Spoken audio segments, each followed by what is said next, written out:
like they were the ones who put in the Tangerine Dream score. And that had to be done very quickly. I guess, yeah. Oh.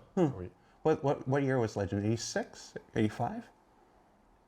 It's Tom Cruise. Yeah, I think it was 85 maybe? I don't know.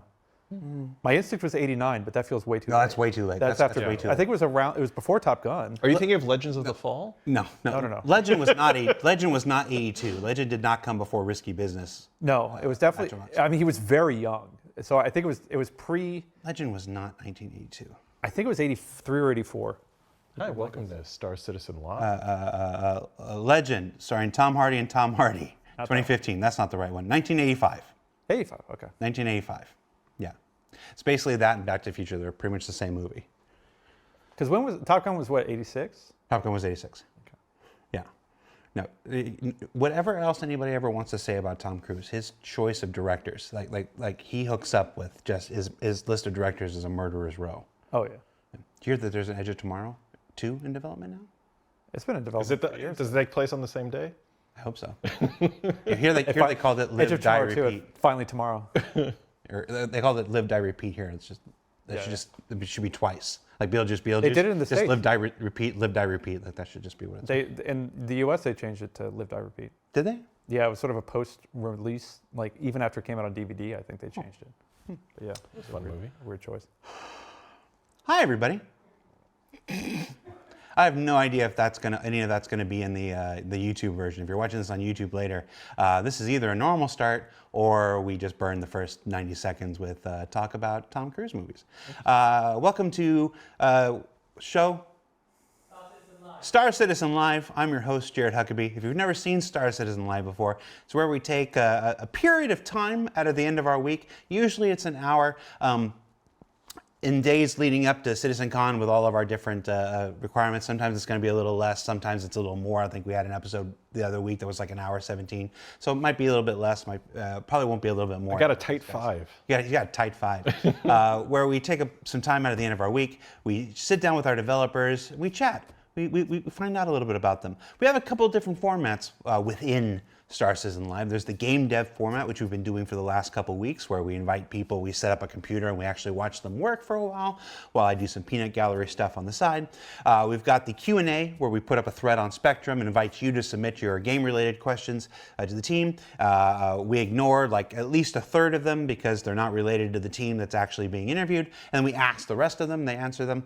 And then there's this week's show, which is our interview format, where we're not really going to talk about the game much at all. Not the game as you play it, but the project and our esteemed guests' history, how they came to the project, what they do, stuff like that. So it's more a getting to know us kind of show, and our particular likes, like Tom Cruise movies and the oeuvre of Ridley Scott, and there will definitely be some Michael Keaton before we're done. So joining us on the show this week are two folks I would hope need no introduction, but there's always somebody new who joins the project, so we're going to do it anyway. Dave and Will. Dave, Will, how you doing, guys? Hello. Good. Hey, how's it going? I'm good. You're both finally here. I think this is my first time filming anything on this set. Yeah, yes, you came for the one visit last year. Why not? This is your first time visit. What do you think? It's nice, huh? It's okay. It's okay. Do you want to wear one of the helmets? No, I'm good. Thank you. Sure? Yeah, I'm sure. You can wear. Can you actually wear the Parasite helmet? You can't wear the Parasite helmet. Okay. But you can wear the Marine helmet, and you can wear the Jimmy hat, and you can wear that's not the appropriate term for it. Or you, Yeah, that's yeah.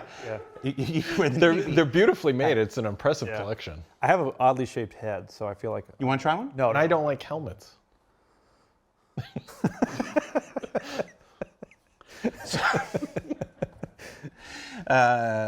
There's a button on there that says this is going to be one of those shows.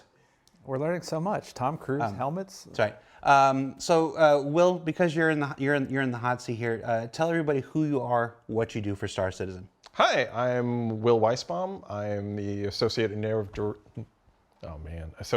director here for Squadron 42 and Star Citizen projects.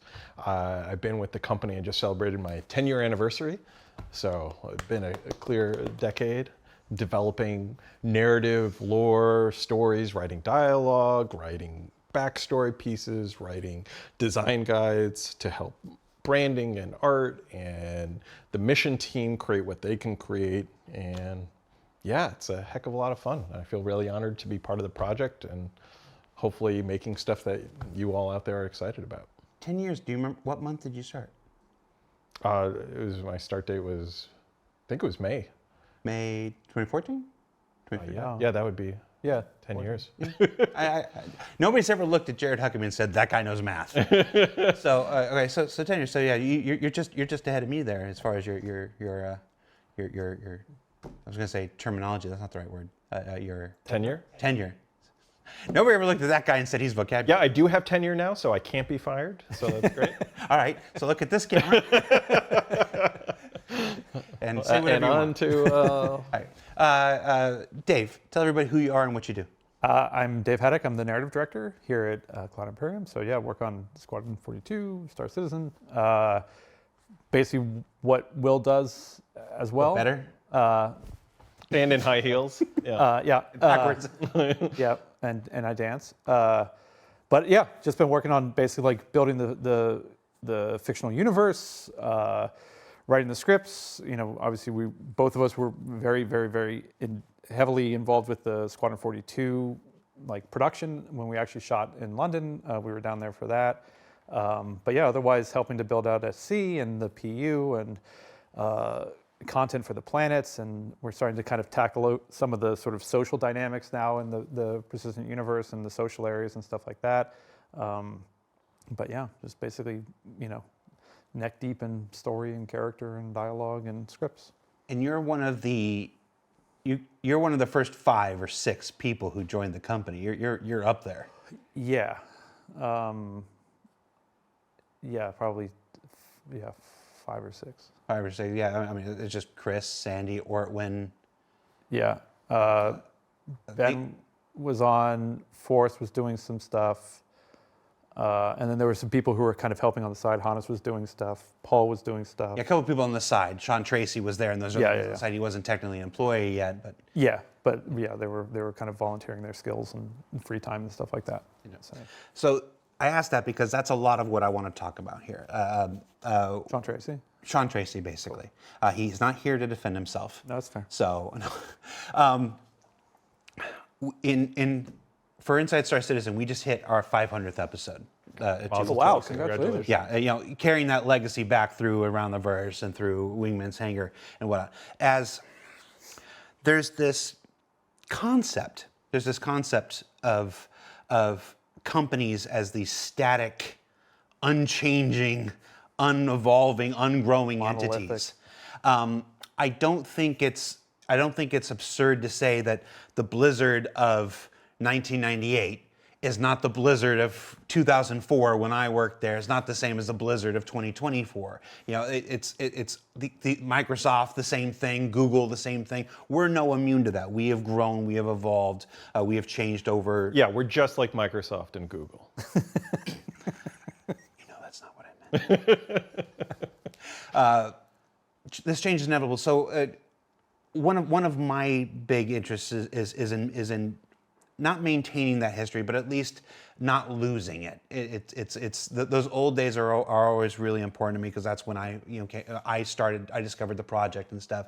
You know, old names like you mentioned, Ben Lesnick just a few minutes ago and stuff. Wingman's Hangar, created by Eric Wingman Peterson and stuff.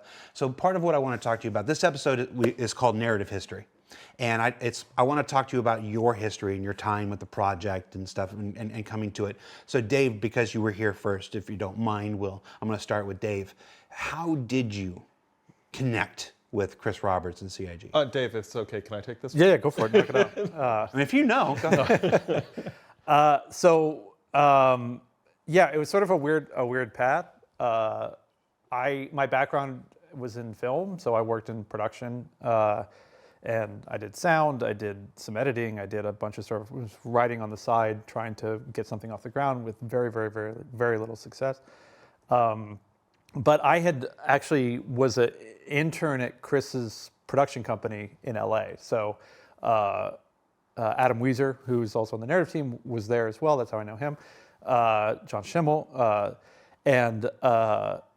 so basically, I kind of met Chris through that. Ended up working on a movie he was producing called Outlander, and worked on that for about 2.5 years, and got to go up while they were filming it up in Nova Scotia and shoot behind the scenes stuff, and basically was kind of just hovering around. I was a kind of a good gopher dude to do a bunch of stuff. So it was a PA, director's assistant, VFX coordinator, stuff, whatever needed to be done, basically. But that's how I got to know Chris. And so in the aftermath of that, we ended up kind of collaborating. He had an idea that he was thinking of developing that I ended up helping kind of flesh out, and we would just sort of work every day for a couple months and try to build a story and an outline and stuff like that. And then, it's kind of what happens with a lot of film projects. Like, he got busy, other things took priority and stuff like that, and sort of kind of fizzled. But it was a really fun dynamic. Like, it was a very kind of open and free-flowing ideas, and kind of throw stuff out. And it was, no one was precious about anything. And it was always just a very collaborative kind of creative environment. And then I actually honestly didn't, kind of kept in sporadic touch, but I was off doing other stuff, and also / unemployed for a really long time, but still trying to get writing off the ground with very little success. And then Chris basically reached out to me and asked, like, hey, I've got this thing I'm putting together, would you be willing to talk about it? And so I went over to his house, and he showed me kind of the early prototype of what ended up being the GDC demo. And I got to fly in a Hornet, and I crashed into the Bengal a couple of times, and stuff like that. And so he basically kind of pitched what he was sort of conceiving and thinking about trying to put together. And interestingly enough, so we went out and had lunch and kind of talked about it a bit, and I had a job interview literally right after that. So I left there and went to a job interview at a VFX house that I did not get. But basically, he asked if I wanted to come on board, and I was like, "Are you sure?" Because I don't know games. But so we started building the lore and the fiction, in the build up to the GDC announcement, and we started doing the kind of the framework for the fictional history of the game became what became known as the time capsules, which were the 30 days leading up to his announcement of what would be Star Citizen. We would do a drop every day, basically, to like kind of flash forward throughout kind of key historical moments in the game's fiction, and it ended with, the final post was just today, and then Chris gave his presentation. Are those time capsules still available? They still are. They are and they're on. Still a foundational part of the lore we do. Like, Yeah. I still reference them to this day when writing historical things to get grounded in, like, okay, where in our history is this taking place, or when we've been fleshing in more and more of that timeline. Yeah. It's impressive. Yeah, they hold up, which was like, because again, it was that thing of like, it was 900 years of history, so it was like, what are the main kind of landmarks? And yeah, thankfully they've still kind of held up, and we're able to still kind of, point to them. And if you're interested in checking out those time capsules, you can go to robertspaceindustriescom. After you get through all the thing, after you ask it to log you in, you're like, why don't you remember me? You can then go to Comlink, and then there's a series pull down, and it's not alphabetical. That would be too easy.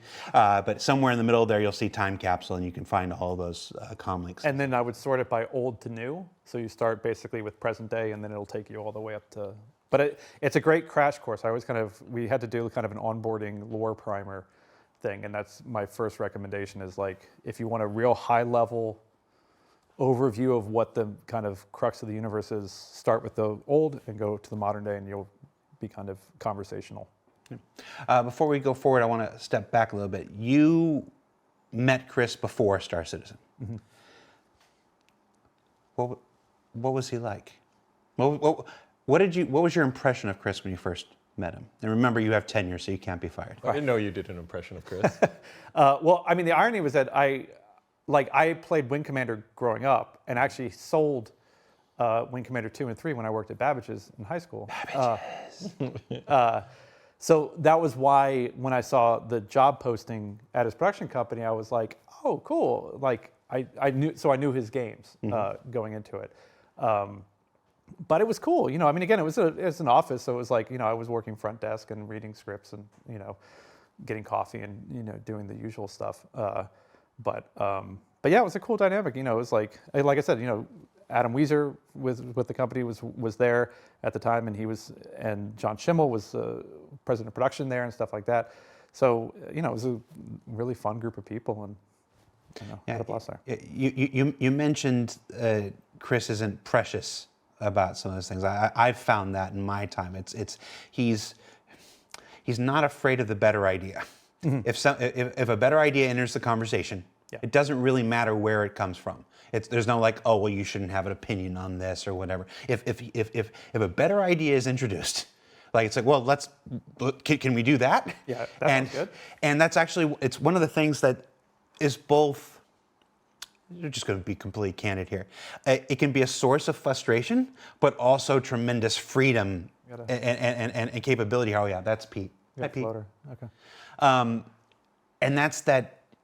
When sometimes the better idea comes and it's like, oh well, you're still 6 months out, so there's lots of times to pivot. So sometimes the better idea shows up 3 days before something's supposed to go public, and you're like, oh, do we have time? And it's like, well, is it really the better idea? It's like everybody's like, yeah, it is. It's like, well, let's do everything we can to make it happen because we deserve to do we deserve it, and the people who support the project deserve to encounter the better idea.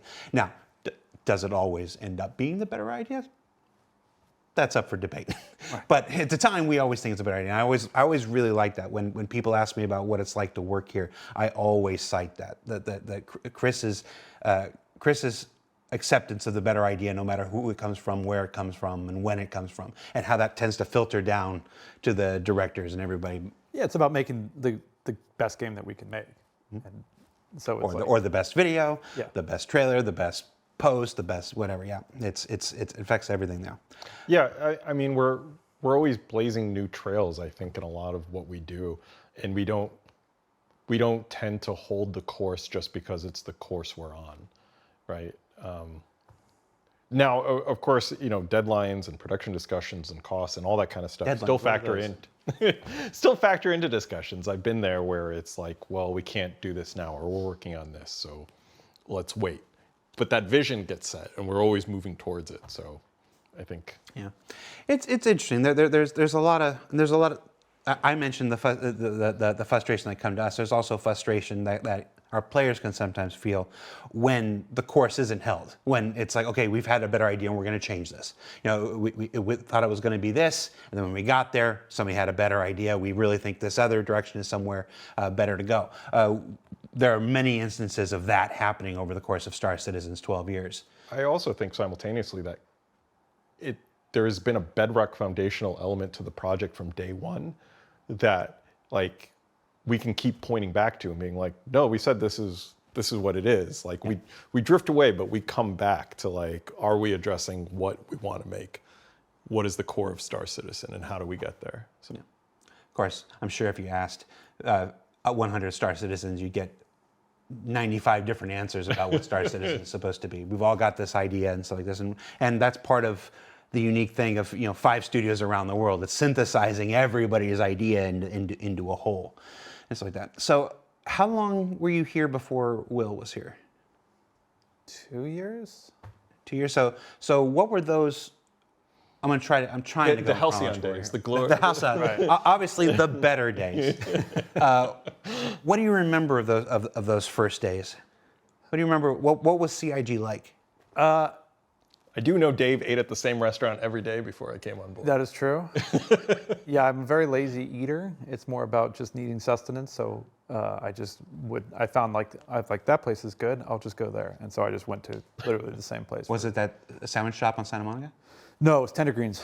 Oh, okay. Which you could do a lot worse, but no, it was a lot sparser. I mean, again, it was the reaction to the initial announcement was kind of overwhelming. I mean, it crashed the site while Chris was giving the presentation. But yeah, so it was like, I mean, a lot of it, once it was like, oh, okay, so this is happening.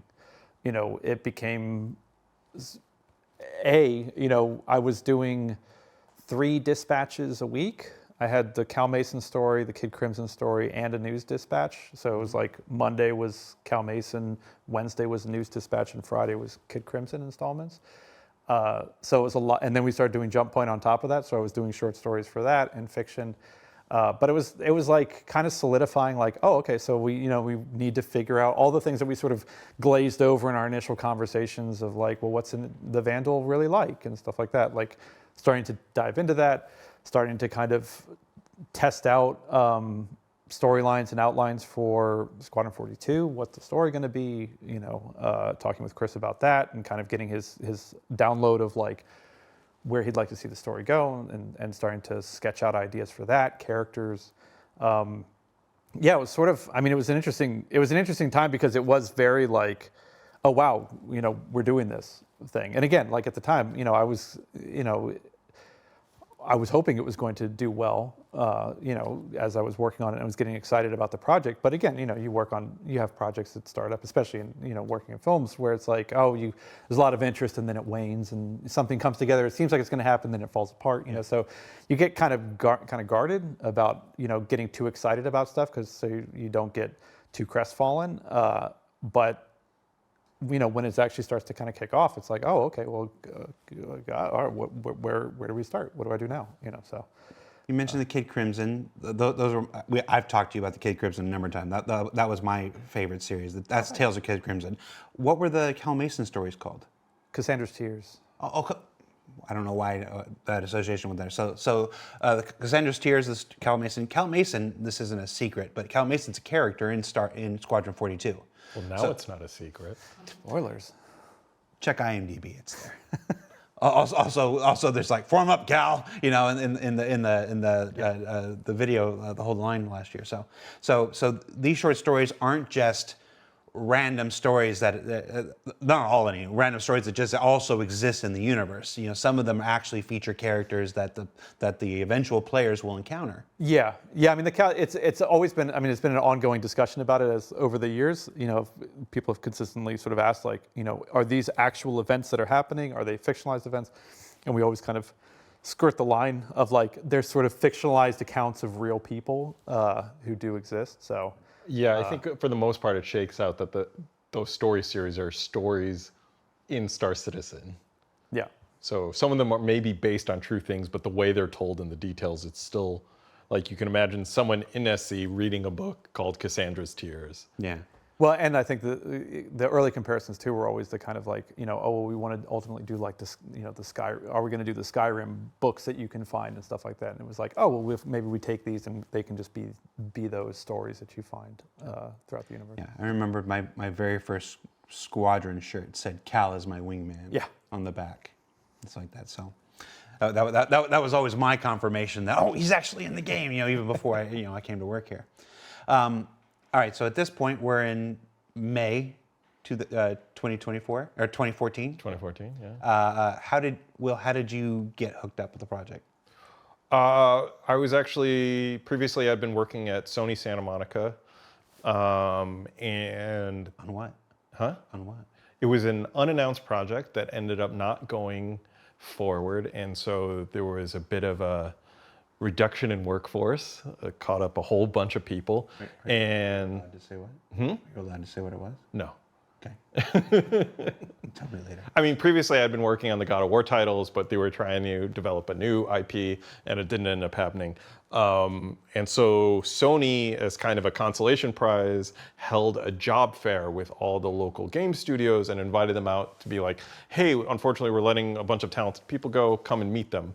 Which was a really nice thing. And I had done all my research before about who was hiring narrative and blah, blah, blah. And I hadn't even planned to go to the Cloud Imperium booth because they weren't hiring narrative. And I was just having a soda at a table. And I started chatting with someone and they were like, we might be looking for writers soon. You should give me your information. And so I ended up talking to Dave and John, and we ended up clicking really well. And so started working on the project.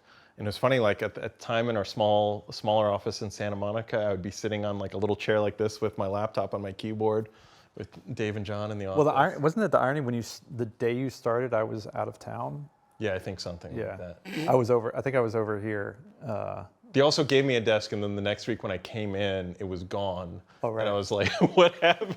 And apparently they had moved all my stuff without telling me, and I was like, I just got fired. Well, because they put you across the office, and then I think because we were in this sort of like icebox corner office thing, which is the coldest place on earth, which is but yeah, they for some reason put Will across the office, and then we were like, move him. I mean, it was great. I mean, one of the first things that I got a chance to write on was the commercial for the M50. It was coming out, and before that, Dave had done a bunch of really cool commercials that were all very much like car commercials in vibe.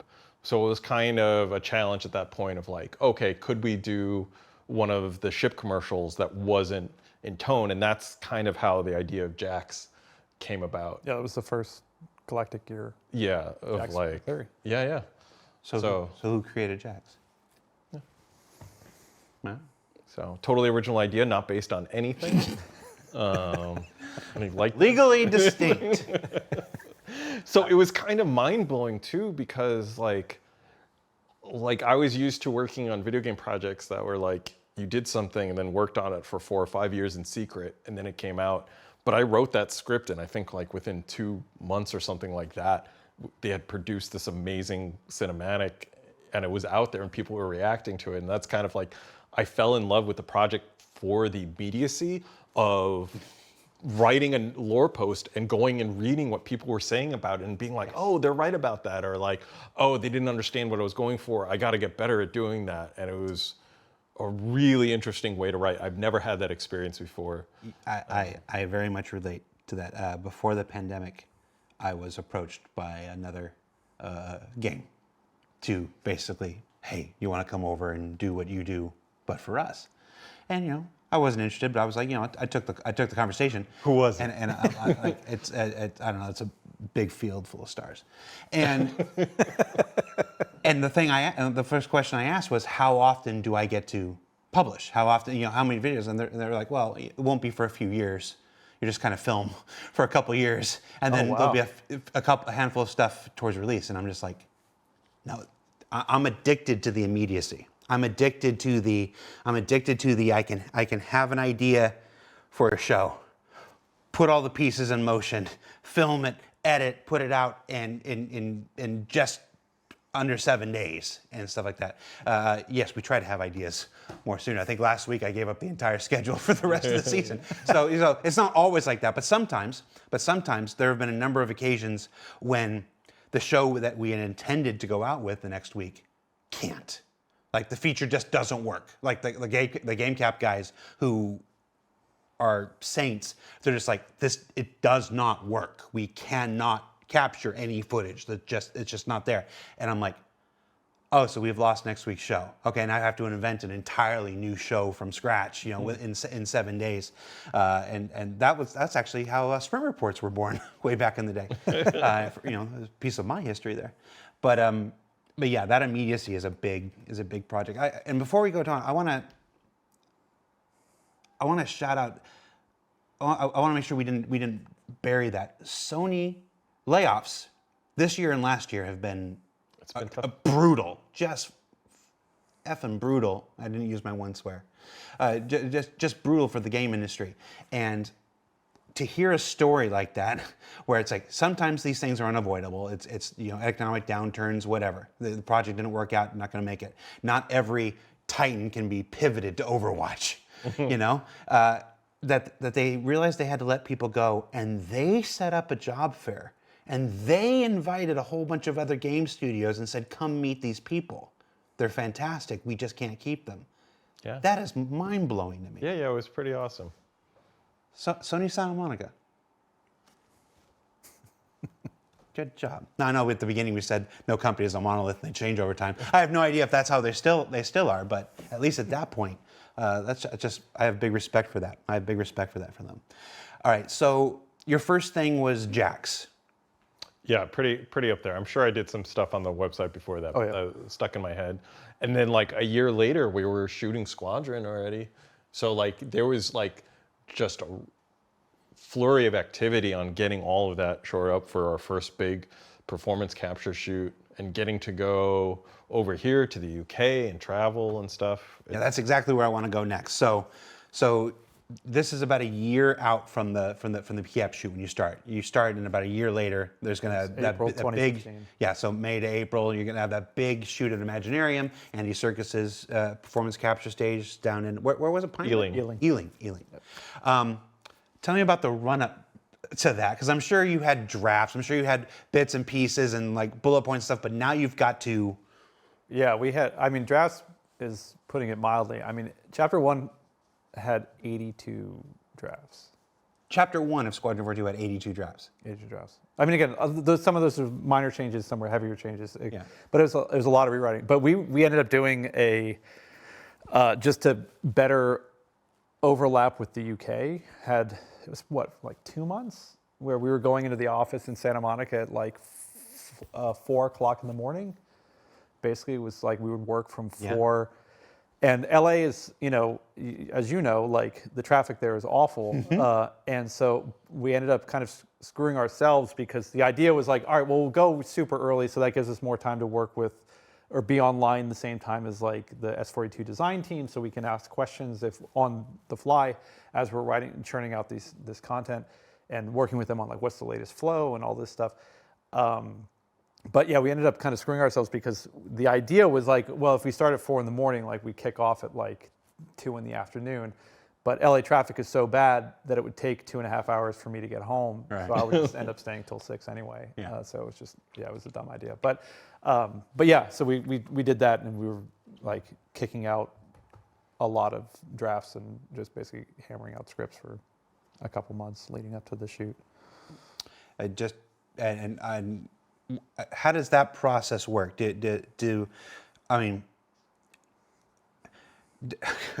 one of you at the keyboard where the other one is over your shoulder saying, do this, do this, this? Do you divide and conquer and then hand each other the stuff? Kind of that, yeah.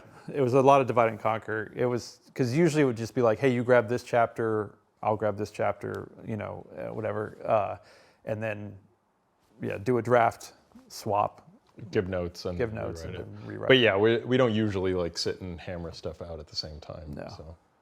Did you ever? I've heard some stories about writing groups or writing tandems where they'll kind of assign characters to each one, so that the character voice is always consistent. Like this, after the thing is done, they'll go through it, pass, and this person will take all of this person's dialogue, and this person will take all that person's dialogue. Is that? No, I don't think so. I mean, there would be types of moments where it'd be like, because Will did a lot of the interstitial stuff is mostly his stuff, like a lot of the inner character dynamic stuff with like the crew. I think you took kind of an initial pass on a lot of that stuff. But if I ended up having to do one, like I would sort of ask if I had questions of like kind of what's your hook into this character, what's their voice. But a lot of times, I mean, again, we just try to keep the characters wildly inconsistent at all times. Yeah. That's like absolutely schizophrenic. But it's, again, like, as you start reading the stuff, I think we're kind of working sequentially. So it was like, if I read an earlier draft, I could kind of get a sense of how he was writing the character, and then just kind of pick that up and go with it. And when we got close to final, we were reading together and making notes, because I think a lot of things got smoothed out as like we did our final reads and polishing, and like, we'd be talking about, we're going to shoot these 10 pages tomorrow, sitting at the... the production was... We're about to get into the production. Okay. This is still there. So let's just do it since you introduced it. So the production, you guys were involved in the casting process as well, working with John Crew. You had some feedback. John Schimmel. What did I say, John Crew? Yeah. I mean, shout out to John Crew. I mean, John Crew is vital to the project. Yeah. But I guess just to go back about writing Squadron, coming on the project, and I cannot wait for everyone to get to experience this, but like, as far as the direction on Chris, and just like wanting these really, allowing us to give these very, hopefully like meaningful small moments that I think is a little bit, it's not completely unique in games, but I think it is still special when you can come across it, where it's just people kind of being people, and these small little things for the player to discover. And that he was excited about that and wanted more of that. So and also, I mean, one of the big kind of rules that we were given when approaching this stuff was that he intentionally did not want to, and again, I understand the methodology behind it, but what kind of falls into sort of a general video game trope of, you walk up to a character, you poke the button, and they just kind of vomit their life story out to you. So you understand, why you need to go get those 20 wolf hearts or whatever. Like, my family's dead, and oh, I'm so sad. And it's tough. You got like 5 lines to do, like have the player be able to understand everything about this person, and so you end up being. So but he was like, I don't want that. I want this to kind of onion skin it. So like, the players need to kind of spend time around these people if they want to learn what's going on. So it was like, it opened up a lot of fun doors of, and again, the fact that we had to kind of accommodate for a full functioning crew, that like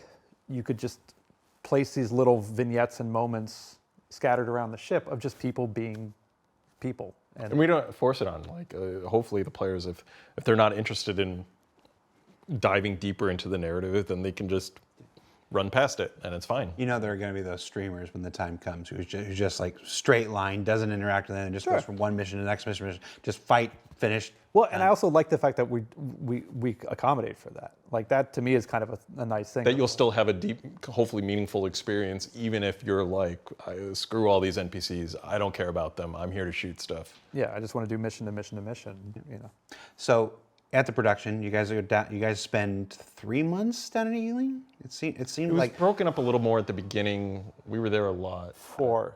It was a while. I was here with the project at that point, and it was April through July, mid-July. Yeah. So it was almost, I think it was just over 4 months. So what was that shoot like? I asked John Schimmel this question, and he just it was Vietnam flashback, kind of just. We had 1 day off. Yeah. Yeah, that was it. 1 day. 1 day off in 4 months. Mm-hmm. Literally, like 7 days a week. No, literally 1 day off. I mean, I loved it. It was wonderful. It was chaotic. It was, like with any production movie or, obviously with this game, like, there's an energy of like, we got to do this, we got to do this, we got to do this, which is kind of adrenaline fueled. But it was a really great crew that was down there among Imaginarium, among the production team there. Shout out Philippa and Iona and that team. The Imaginarium crew was awesome. They had this amazing workshop where they were fabricating props for us on the fly, and the team down there as well as the team up here who was supporting everybody. It was like everybody really pulled together because we had to shoot it. Like, we had to get it done. So it was kind of a nice focus. Philippa and Iona helped get this made. I know. Philippa's name's on the little plaque right there. Oh, nice. Which you can't see. Iona didn't come until after the plaque was commissioned, so she wasn't on there, unfortunately. So post that, obviously a big focus later in 2015, the persistent universe, launches with the Stanton system, and so like this. You got to start. I know there was a lot of discussion about what should be the first system. I remember from my time that the original thought was that the first system should be Terra. Like, it just seemed like it was the center of everything. It's like when you have to pick somewhere to start in the middle kind of thing. And then a great example of that, never afraid of the better idea kind of thing, realizing Stanton is essentially the vertical slice of everything in the PU. Terra is locked down and pristine and paradise or whatever, but Stanton allows for just about every single gameplay loop that Star Citizen will ever have. So it was a good place to start and get this stuff developed. Talk to me about having to make lore design backgrounds for 100 star systems. Like, was that just a really busy afternoon? I think, like with a lot of Star Citizen, because it's such an expansive game experience and there's so much going on that we've talked about this before, that we tend to cast a wide net and then we hone the parts that need honing and polishing. Not only does that save our sanity and allow us to accomplish the work we need to do, it also gives the project the breathing room it needs to change and grow. Because every patch we're learning and things are changing. And a lot of our lore has been written in a way that makes it flexible enough that it can grow and accommodate with the project. And then sometimes, unfortunately, you know, we have to do retcons, we have to change stuff. Like Pyro has been like the first big example of that. I'm totally not answering your question. I'm just No, you but like Pyro is like a really big learning experience when we brought it to life, because we had this idea of, like, I think some people remember from the original Galactic Guides, like a much harsher, inhospitable world. And that was also coming back from a lot of our early nuggets of planning, where there weren't going to be that many planets to touch down. We wanted reasons to make stuff don't go zones because we didn't think we could handle it. So it was all blocked off. But then coming in, it's like, no, we want players to be able to explore more of these planets. We're building these planets, let's get them down there. And then it's like, well, if everything is super uncomfortable and inhospitable, then it doesn't make sense to have outposts there, and then we don't have the gameplay that we want. So it's like, all right, maybe some of the continents are inhospitable. Maybe one of the planets is closed off, but then let's open up the other ones and have them be much bigger play spaces. And I think that's the Pyro that you're seeing today, which makes a lot more sense for the game play site loops and experience that we want to have. I love this example specifically. One of my recurring phrases that I'm sure people are absolutely tired of hearing me say is that it's not game construction, it's game development. There's this idea that you start a game with every answer figured out. That you start a game with it, like the full blueprint. Every piece of engineering has already been worked out. It's been approved by the city, and you just build it. And that's not how games are made at all. Over the years, you grow, I grow. David, not so much. You have better ideas. You have experiences that change your perspective. You hire new people in. You have these new people come with new ideas and come with experiences that you don't have. And how boring would it be if you hired into a company and like, no, we set everything we were ever going to do back in 2012, and there's no room for innovation. There's no room for creativity. There's no room for ideation, any of that stuff. So it's all of that stuff gets factored in, and yeah, you call it a retcon. I call it just a natural evolution. It is game development. This is how it happens. And the Pyro system that we're working on right now, I think is far more engaging and far more interesting than what was in the original Galactic Guide. Not a slight to you guys. Wow. But It sure feels like one, Jerry. Shots fired. I mean, I thought the original one was shit. There, I used my one. All right, no. So, how is that process? Is there ever a moment where you resist those changes, where there's pushback to those changes, where have you ever had can you think of a moment where you're like, no, I feel really strongly you can't change this. This undermines the entire idea behind this. Yes? Yeah? Want to throw somebody under the bus? Remember, you have tenure. It's cool. No, I mean, with Pyro, I think there was a lot of that back and forth conversations about like, okay, yeah, we're adding in more places for the player to explore, but how do we hold on to those core elements of what Pyro is all about? I guess it's not as drastic. It's never as drastic because I pride ourselves on being part of the team. Well, and a lot of the stuff is pretty malleable. I mean, and again, it's a creative endeavor. I mean, that's part of the thing of working in any creative industry. It's also, I mean, a thing too of like, I always kind of have a general approach to things. That there's like a change gets presented, and I'm like, I'm not quite sure if that's really going to line up with what we've been saying in the past. I'll voice that, and then if a game director says, well, we really need it, okay, we'll figure out how to make it work. Like it's ultimately like not up to me, like for me as myself. Like, so I'm here to help support the project. So if I think something's really important, I'll voice that. But if it gets shot down, then I don't take it personally. I just go, okay, well, we'll figure out a way to make it happy. And in my own head, go, all right, I'll have to figure out a way to reconcile this and find a solution to it that I think is okay and that I'm okay with. So, but it's a collaborative medium. You have to be able to do that. I think if you kind of dig in your feet and stomp your feet and go, no. I mean, yeah, Jim. So while we're talking on Pyro is the next star system. We're still targeting this year. I see the comments in chat, and I understand. It's I'm not saying targeting is not the same as saying it's going to. We all know that these things come when they're ready. That's the only answer to the one question. But gee howdy, is everybody here working as hard as they can to make this the year. Give me some background on Pyro. Not how many planets and stuff like this, but what was the story? What's the story behind Pyro? I mean, the original story behind it was that basically it was a solar system discovered in, I think it was end of the 25th Yeah, I was century. going to say, don't do a year. 2493? Astropub will be on you if you get the year right. Yeah, that's fair. But the idea was that basically at the core of it, and the origin of the name, which was also, I think, the pyrotechnic amalgamated, but it was also the fact that the central star of it was a kind of a fluctuating, pulsating solar flare. So it wasn't ideal for habitation. So basically, the government was like, well, we might as well just grab what we can from here. It's not going to be like that great for mass development on a mass scale.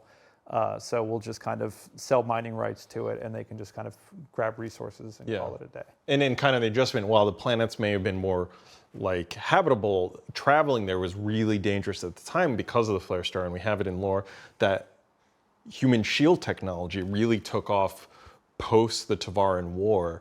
Like, we learned a lot of things from them. So all of a sudden you see in lore like another resurgence of exploiting the resources in the system. Yeah, what used to be dangerous is not as bad, but still not good. But.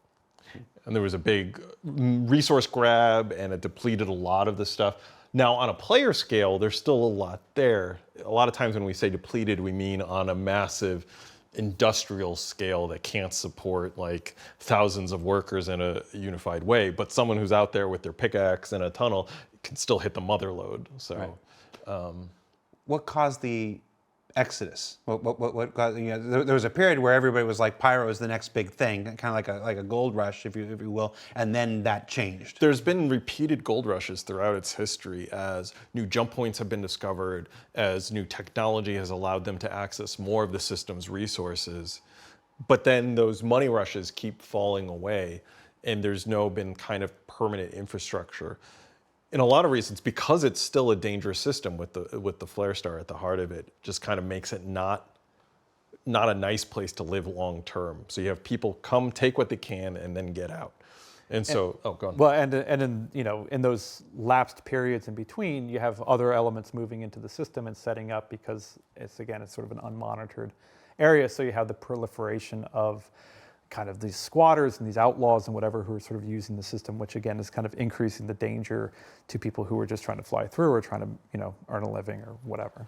So as the system becomes more valuable, you said these repeated gold rushes, they discover more jump points. There's a jump point to Nyx, there's a jump point to Castra, I don't remember all the other ones. Terra, like this. It's like, why did the UEE never claim it? A lot of the times when it's become, should we claim and expend our resources on settling the system, it's come at a bad time for the UE. There's been wars, there's been adjustments, the fall of the Messer Empire, and so the government has just kind of chosen not to take it on and take on that burden. And this is a question that's still going on right now, and players get to be a part of that conversation of, should the UE take over the system and make it safer? Because it's having consequences in the form of Xenothreat coming into Stanton and really messing stuff up. Repeatedly. Yeah. So I think that's kind of what we're setting up for the players to take part in. And there's several gangs in Pyro System. Next week's ISC is Fire, but on the week after that, we're going to meet a bit of the citizens for Prosperity and the Headhunters. So Fire is it? It's in a really awesome episode. That episode. It is. Fire. I thought it was about the festival. It is an awesome episode, except for that audio bug that's currently dropping the frame rate down to 1, and all my GameCap guys can't capture anything right now because of an audio bug. Told you those guys are saints. So after Fire, we'll meet the citizens of Prosperity and the Headhunters there, so I don't want to go into too much of it here. But the Rough and Ready, we met them officially. We've had little peeks to them. We met them officially. Alex made a lovely little cinematic to your story. I don't know if you had a chance to watch the episode yet, but he animated your entire story of Rook and his rise to power with the Rough and Ready and the founding of it and everything. So that was Alex, who was in here on the weekend to do that because he really wanted it to be good, and we didn't have time in our normal schedule, and he came in on the weekend. I didn't ask for that. No, nobody asked for that. Alex is just a pro, and I give him a lot of crap, and so this is my one kudos, so I can continue to give him a lot of crap for the next year, and I'll feel like I'll balance. I don't remember where we were. Oh, Rough and Ready, obviously. Taking over that Xeno threat. Are there any, we once did an SCL, we once did an SCL here where we brainstormed other gangs for the Pyro system.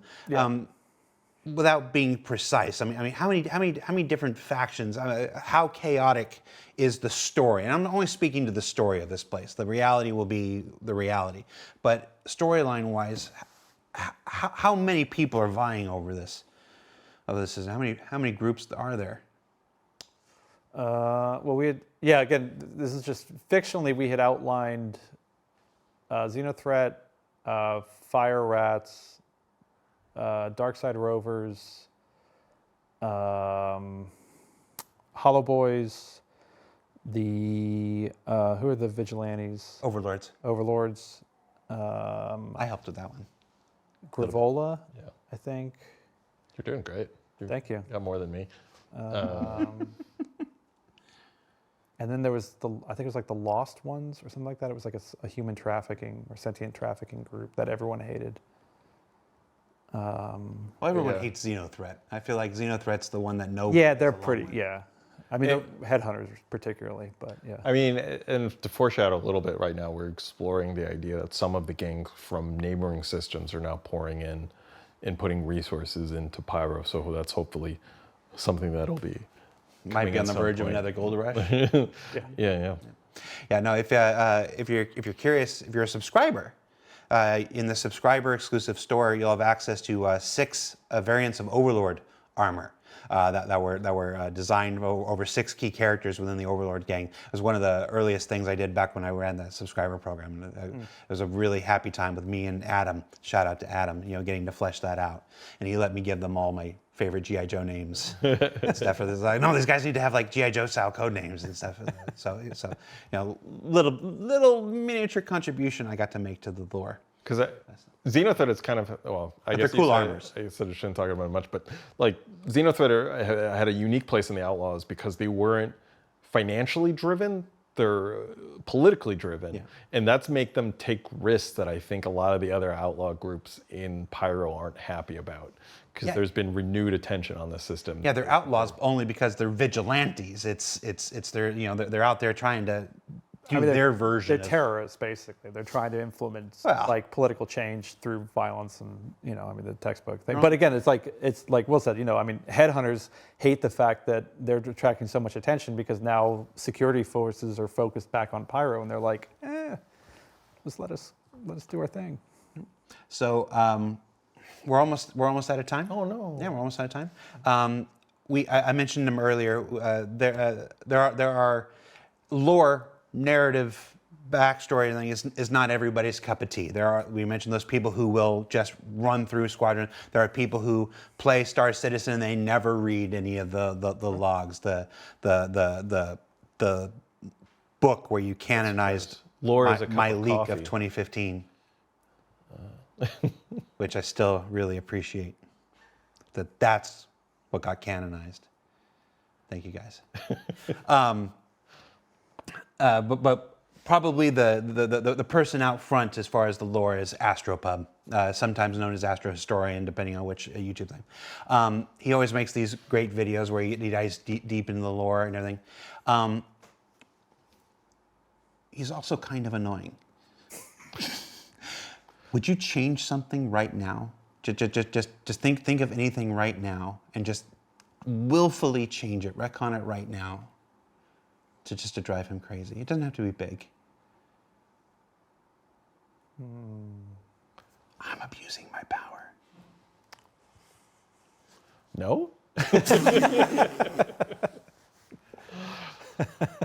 Oh my my goodness, Jared, if you knew the amount of research that we have to do before every change, because our lore is a wicked web. You pull on one strand. Have you seen the hit film Madam Web? It's a lot like that.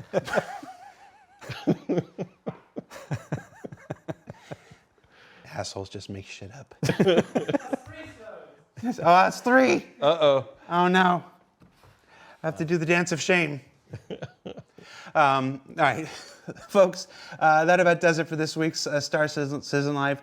Thank you for taking the time to sit here and watch us and hang out with 2 very dear friends, or at least one dear friend in Dave. Just, damn, it was nice about Alex, and that was like all the nice I had left. If you haven't, check out this week's ISC. It's a great look at some of the new space-based gameplay coming to the Pirate system, including contested zones and asteroid bases. You want to check that out. Next week's ISC is Fire, which we haven't talked about in a while. I think we went cool on it. Yeah. But now we're back talking about Fire as it's... things are really heating up. Yeah, things are heating. Thank you, Will. For the upcoming Alpha 4.0, check that out. Next Friday, we've got Assistant Design Director Rick Porter and Ed Fuller on. They're going to take your questions. You remember the Jump Point episode we did for episode 500? We're going to take your questions about Jump Point and space-based gameplay and stuff like that. So a follow-up of last week's show, or this week's show, and the one 2 weeks ago. So you can look for a thread up on Spectrum that usually goes up on Monday. So you can submit your questions. That's a standard Q&A episode where you'll be able to ask them all those questions about jump points and stuff. You will have to contact the ATC first before you can submit your question. Thankfully, no one had any narrative questions about jump points, so we didn't have to talk about that. Thanks for watching. I'm Jared. That's Will. That's Dave. That's a different Dave back there. That's Pete on the cans. Thank you for watching. We'll see you next week, everybody. Bye.